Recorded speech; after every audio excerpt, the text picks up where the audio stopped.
Hey everyone, welcome back to the channel. So this is just a good update since it's been a little while. Haven't got any good content, but just catching you up on some of the little teeny stuff that's been going on, and hope you find it interesting. So here, looking real pretty, is the 302. It's nearly ready to get on the blue run stand. Waiting out a couple little parts yet. I got the single rib pulley coming. Just got these nice high post style air cleaner and valve covers in, and waiting on the little grommet for the PCV, so nothing crazy. And one thing that's not going to be on this engine when it goes out the door is this distributor. So this distributor is a DuraSpark style distributor. It's got a 302 or a 85 roller cam spec steel gear on it, because for the F cam that's in there, but which leads us to the delay. So I was building up this distributor to use on the engine. Ordered a steel gear from Summit. Ordered an Edelbrock steel gear. There's the part number. Notice there's 3 things here, so I'll get to that. Ordered steel gear. Steel gear fits on the shaft too loosely, so it's supposed to have an interference fit. So interference fit means it's a little bit smaller than the shaft is. So when it goes on there, it presses on real tight so it doesn't spin or turn. This is just, this pin here doesn't lock it on the shaft. It's just kind of locates it, and it kind of prevents it from moving a little bit, but it's not the main thing. It's just the press fit is what holds it. So these are all old, other than this one there, is cast iron distributor gears that I've replaced over the years to use distributors on roller cammed equipped engines.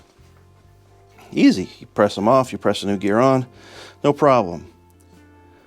All these old gears, you see I got numbers on them.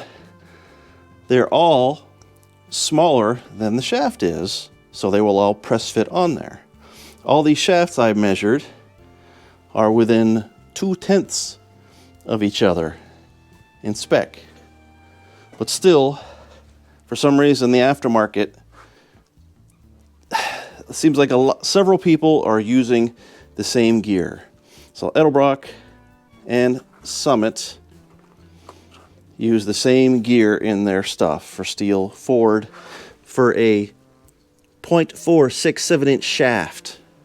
These are 0.4674 down to 0.4672. So they're all just a kiss bigger than 467. Within, the biggest one is 4/10 over. But still, even on the biggest shaft, one-handed, this thing still slides up, because these things are too big. These are 0.468 inches diameter. So I measured it here with my my micrometer. I have some small hole gauges. So these are all exactly the same as each other. So a little bit of drag, it almost picks it up off the table. But they're all the same things from China. They all have B23 on it. They got the white paint dab on it. Or B23, white paint mark. B23, white paint mark. So all bad, all won't work, and they're supposed to. Summit, even when I had the problems with the first one, they sent me the second one. When I had problems with the second one, they said they took a gear out of the box and measured it, and it was 0.466. I don't know if they measured it precisely with hole gauges and micrometers, or they just stuck a caliper in here and went, what do we got? It's that says 465, but that's not precise enough. Well, there's 467 right there, and I know it measures 468 using precision things. So this is about 3 months. 3 months of wasted time trying to get a silly distributor gear. And my only alternative at this point is to run the DuraSpark distributor. You know, I have an MSD box, to make this thing work, ignition system, and sell the engine with this distributor, or I spend like $100 or so on an expensive MSD gear or whatever, like a melanized one or something, just to make it work, you know, and that's, it's just frustrating. But that's where I'm at. And, you know, I still got to call them this weekend. I doubt their customer service is going to be up. Probably have to wait till the week, but that's what's going on. So there's not a lot of progress, and I apologize, but hey, I'm trying. Anyway, got a little bit of footage here from John. He's got some new toys to play with, or we're going to be installing in his car, so you may find it interesting. I'll cut right here to it now. All right, John, what'd you get? I don't know. Costs a lot. So, yeah, had to get the family truckster to bring home some toys for John here for the coop.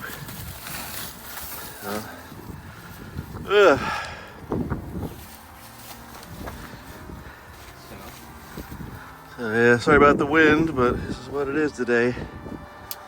That's as high as the sun gets here at, what is it, 12:30? Yeah. It's noon, yeah. It's way down low. So we got a full, how many point roll bar kit?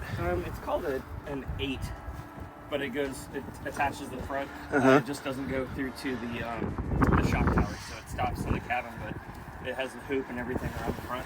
So 8-point cage kit from Team Z, and also our anti-roll bar, and so it's spaced a little wider for tailpipes.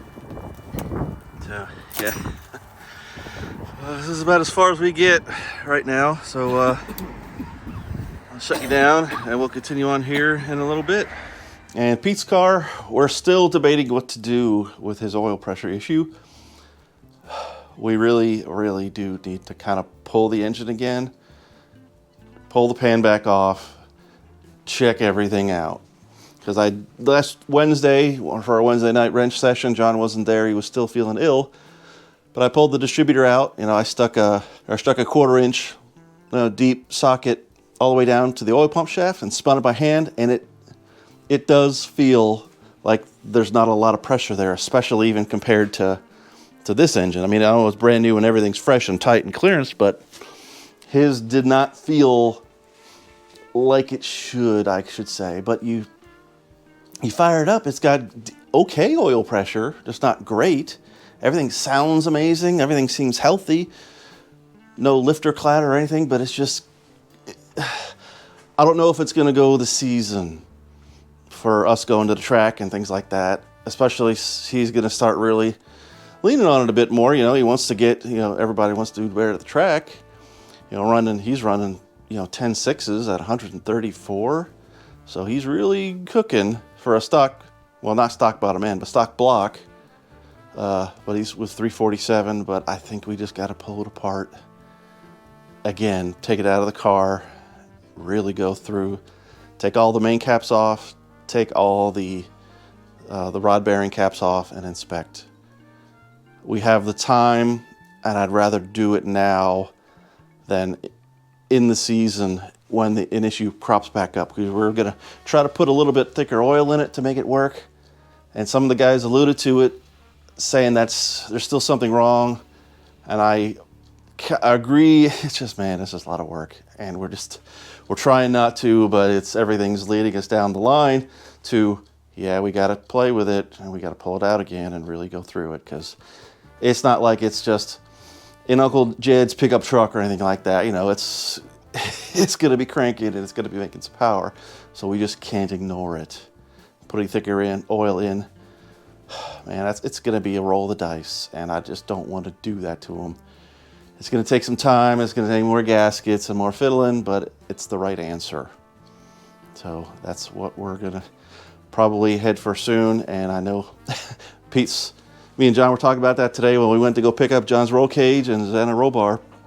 But yeah, Pete, we're going to have to take your engine out again. So start draining your fluids, and but anyway, that's it for now. That's just a little update. Thanks for sticking with me, and I'll catch you guys in another video.